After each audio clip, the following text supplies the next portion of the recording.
अब्रहा Yemen का हुक्मरान था।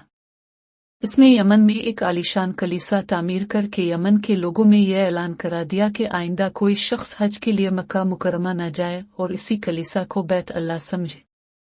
इस ऐलान से अरब के लोगों में गम और गुस्से की लहर दौड़ गई। फिर इनमें से किसी शख्स ने रात के वक्त इस कलीसा में जाकर गंदगी फैला दी। अब्रहा को जब ये मालूम हुआ तो उसने एक बड़ा लश्कर तैयार करके मक्का मुकरमा का रुख किया। रास्ते में अरब के कई कबीलों ने इसे रोकने की कोशिश की, लेकिन अब्रहा के लश्कर के हाथों उन्हें शिकस्त हुई। आखिरकार ये लश्कर मक्का मुकरमा के करीब एक जगह पहुंच गया। अगली सुबह जब उसने बैतुल्लाह की तरफ बढ़ना चाहा तो इसके हाथी ने आगे बढ़ने से इनकार कर दिया। इसी वक्त उसकी तरफ से अजीबो गरीब किस्म के परिंदों का एक गौल आया और लश्कर पर छा गया।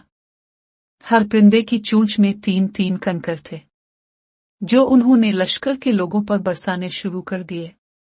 इन कंकरों ने लश्कर के लोगों के जिस्मों को चीर कर रख दिया। ये अजाब देखकर सारे हाथी भाग खड़े हुए। लश्कर के सिपाहियों में से कुछ वही हलाक हो गए और कुछ जो भाग निकले वो रास्ते में मर गए। अब्रहा के जिस्म में ऐसा जहर सरायत कर गया कि इसका एक एक जोड़ गुल सड़कर गिरने लगा। इसी हालत में उसे यमन लाया गया। वहां उसके सारे बदन से खून बह बहकर खत्म हो गया। इसकी मौत सबसे ज्यादा इबरतनाक हुई।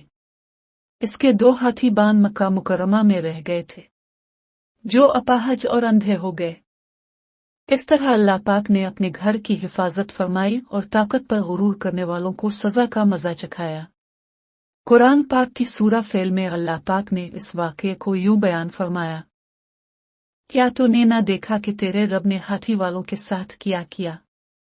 क्या उनके मक्र को बेकार नहीं कर दिया और उन पर परिंदों के झुंड भेज दिए, जो उन्हें मिट्टी और पत्थर की कंकड़ियां मार रहे थे, बस उन्हें के हुए भूसे की तरह कर दिया।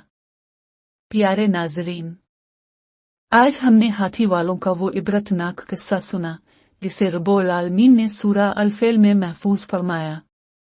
यह किस्सा हमें याद दिलाता है कि चाहे ताकत कितनी ही बड़ी क्यों ना हो, अगर वो गुरूर, जुल्म और अल्लाह की हुर्मतों को पामाल करे तो रब्बु की पकड़ से कोई बच नहीं सकता। अबाबील जैसे छोटे परिंदे और कंकड़ियां इस बात की दलील हैं कि अल्लाह जब चाहे, जिसे चाहे और जैसे चाहे अपने दीन की हिफाजत फरमा सकता है। आइए हम भी अपने दिलों में अल्लाह की अज़मत और कबा की हुर्मत को बिठाएं और ईमान और तक़वा के रास्ते पर चलने की सही करें। अगर आपको ये वाक़या पसंद आया हो तो इस्लामिक चैनल को सब्सक्राइब करें, वीडियो को लाइक करें और नेकी की बात को आगे फैलाने के लिए शेयर ज़रूर करें। अल्लाह हम सबको अपनी पनाह में रखे। आमीन या रब्बुल आलमीन। वस्सलाम अलैकुम व रहमतुल्लाह व बरकातुहू।